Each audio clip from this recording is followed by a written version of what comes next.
to remember those we've lost. You see the train over there? The train is going along with me and it's going to stop me. Look at this train. It's about 2 miles long, motherfucker. To say their names, it's important to realize that. Look at the motherfucker. Look at him.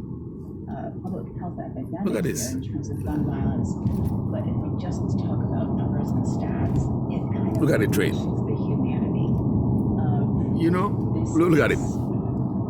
And I'm going almost 60 miles an hour. Look at the train. person that should be here that no longer is here, and this is something that we could have taken action to Look at prevent. this fucking idiot. Are you going or what? Motherfucker, what are you scared of? Go. His name Shit. was Dylan Hockley.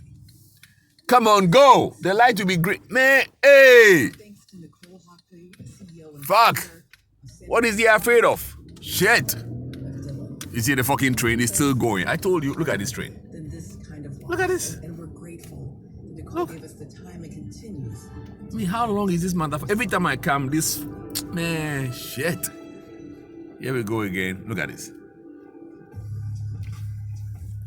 We're talking about gun violence in America. Jesus, how long is this fucking train? It's a heavy topic, but one that we're Lord have mercy. Look at the train. Oh, no. Oh, no. Oh, finally, it looks like it's at an end now. Look at the fucking motherfucker.